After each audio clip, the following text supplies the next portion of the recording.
Hi friends, இன்னைக்கு நம்ம வீட்டிலையே பன்னீர் எப்படி சாஃப்டாக செய்கிறது, அதை பயன்படுத்தி ஒரு கிரேவி எப்படி செய்கிறதுங்கிறத தான் நம்ம பார்க்க போகிறோம். இந்த கிரேவி சப்பாத்தி பூரிக்கு எக்ஸலண்ட் காம்பினேஷனாக இருக்கும். ட்ரை பண்ணி பாருங்கள். உங்களுக்கு பிடிச்சிருந்ததுன்னா வழக்கம் போல் உங்கள் நண்பர்களுக்கு ஷேர் பண்ணுங்கள், கமெண்ட் பண்ணுங்கள், லைக் பண்ண மறந்துடாதீங்க.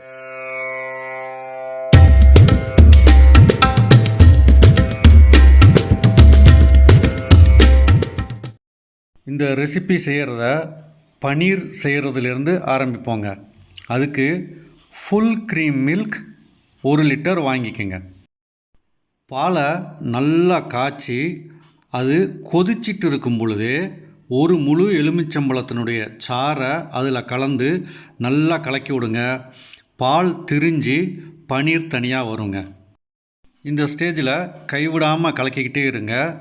அப்படி இருக்கும் பொழுது பாலில் உள்ள தண்ணி தனியாகவும் பன்னீர் தனியாகவும் வந்துடுங்க. இப்போது இதை ஒரு வெள்ளை துணியில் வடிகட்டுங்க.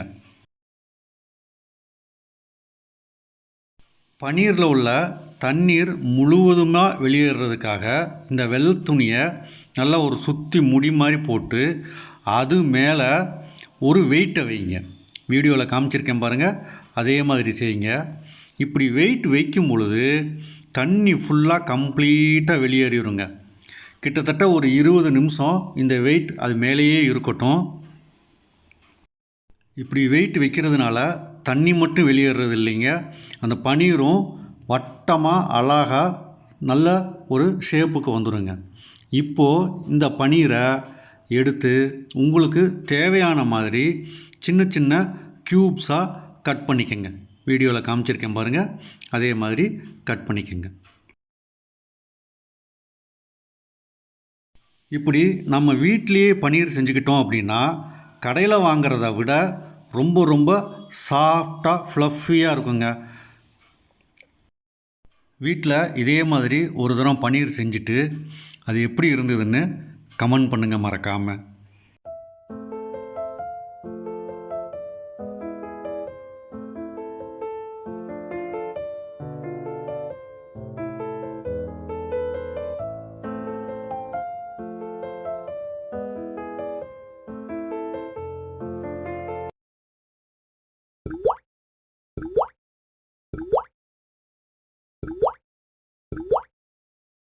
அடுத்து கிரேவி செய்ய தேவையான வேலையை நம்ம பார்க்க ஆரம்பிக்கலாம்.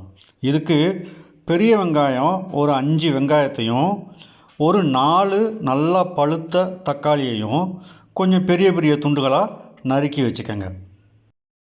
அதோட ஒரு 3 பல் பூண்டை தோல் உரித்து கொஞ்சம் பொடியாக நறுக்கிக்கோங்க. அப்புறம் இஞ்சி ஒரு 1 இன்ச் அளவுக்கு அதையும் தோல் உரித்து சீவி நறுக்கி வச்சுக்கோங்க.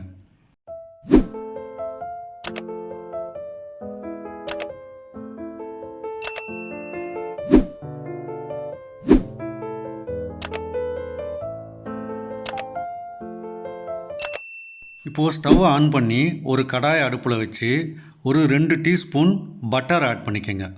பட்டர் உருகுனதுக்கப்புறம் நம்ம நறுக்கி வச்சக்கூடிய வெங்காயத்தை சேர்த்து வதக்க ஆரம்பிங்க. வெங்காயத்தோடையே ஒரு சின்ன துண்டு பட்டை, 3 கிராம்பு, நட்சத்திர சோம்பு அல்லது ஸ்டார் அனீஸ்னு சொல்லுவோம் இல்லையா, அது ஒரு சின்ன துண்டு. அதோட நம்ம நறுக்கி வச்சுருக்கக்கூடிய இஞ்சியையும் பூண்டையும் சேர்த்துக்கோங்க. சேர்த்து நல்லா வதக்குங்க. கம்ப்ளீட்டாக நல்லா ஒரு 75% வதங்கினதுக்கப்புறம் தக்காளியை சேர்த்துக்குங்க. இப்போது தக்காளி நல்லா வதங்கிறதுக்காக இந்த வெங்காயத்துக்கும் தக்காளிக்கும் தேவையான அளவு உப்பு சேர்த்து வதக்குங்க. தக்காளி சீக்கிரம் நல்லா தொக்கு மாதிரி வதங்கிடும். இந்த ஸ்டேஜில் 1 டீஸ்பூன் அளவு மிளகாய் தூள் சேர்த்துக்கங்க. காஷ்மீரி மிளகாய் தூள்னால் நல்லா கலர்ஃபுல்லாக இருக்குங்க. ஒருவேளை உங்கள்கிட்ட இல்லைன்னா வீட்டில் உள்ள சாதாரண மிளகாய் தூளே ஒரு 3/4 டீஸ்பூன் சேர்த்துக்குங்க. அதோட ஒரு 20 கிராம் முந்திரி பருப்பு சேர்த்து வதக்குங்க. முந்திரி பருப்பு சேர்த்தாதான் இந்த கிரேவி நல்லா திக்காக வருங்க. வதக்குன எல்லாத்தையும் ஒரு மிக்ஸி ஜாரில் சேர்த்து ஆறுனதுக்கப்புறம் நைஸாக அரைச்சி எடுத்து வச்சுக்கோங்க. இப்போது ஒரு கடாயில் 3 டீஸ்பூன் அளவு வெண்ணெய் சேர்த்து வெண்ணெய் உருகுனதுக்கப்புறம் அதில் 1 டீஸ்பூன் சீரகம் சேர்த்து சீரகத்தை நல்லா பொரிய விடுங்க. சீரகம் பொரிஞ்சதும் உங்கள்கிட்ட ஒரு வேளை குடமிளகாய் இருந்ததுன்னா ஒரு பாதி அளவு குடமிளகாயை சின்ன சின்ன துண்டுகளாக கட் பண்ணி சேர்த்துக்கங்க. அதோட இப்போ நம்ம அரைச்சி வச்சுருக்கக்கூடிய தக்காளி கலவையை சேர்த்து தேவையான அளவு தண்ணியும் கொஞ்சம் சேர்த்துக்கங்க. இந்த கிரேவி கொஞ்சம் திக்காக தாங்க இருக்கும். அப்படி இருந்தால் தான் சப்பாத்திக்கு தொட்டுக்கிறதுக்கு ரொம்ப டேஸ்ட்ஃபுல்லாக இருக்கும். இந்த ஸ்டேஜில் இந்த கிரேவிக்கு தேவையான உப்பு சேர்த்துக்கோங்க. நம்ம ஏற்கனவே தக்காளி வதங்கிறதுக்கு உப்பு சேர்த்துருக்கோம், அதனால் ஓரளவு பார்த்து சேர்த்துக்கோங்க. அதோட ஒரு 2 டீஸ்பூன் கறி மசாலா தூள் சேர்த்துக்கோங்க. கறி மசாலா தூள் நல்லா கலந்ததுக்கப்புறம் ஒரு ஸ்வீட்னஸ்க்காக சீனி 1 டீஸ்பூன் சேர்த்துக்கோங்க. உங்களுக்கு லைட்டான அந்த ஸ்வீட்னஸ் பிடிக்காது அப்படின்னா சீனியை அவாய்ட் பண்ணிடலாம்.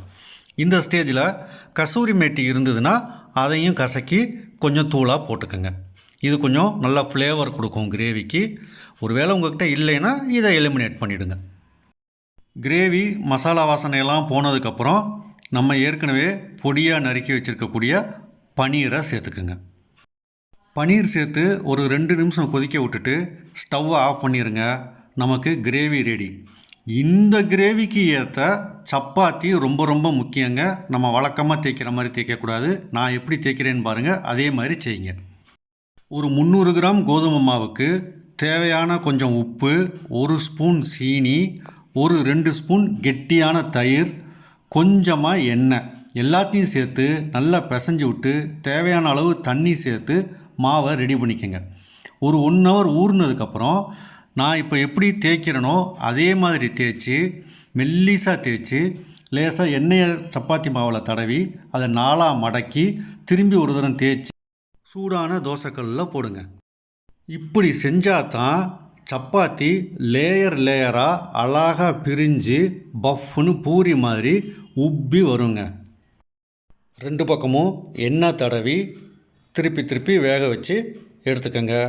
ரொம்ப ரொம்ப ரொம்ப சாஃப்டான சப்பாத்தியாக இது கிடைக்குங்க. இப்படி தயாரான இந்த சப்பாத்தியோட நாம் ப்ரிப்பேர் பண்ணி வச்சுருக்கக்கூடிய பன்னீர் மசாலாவை சேர்த்து ஒரு தரம் சாப்பிட்டு பாருங்கள். இந்த வீடியோ உங்களுக்கு ரொம்ப பிடிச்சிருக்குன்னு நினைக்கிறேன். அப்படி பிடிச்சிருந்ததுன்னா உங்கள் நண்பர்களுக்கும் ஷேர் பண்ணுங்கள்.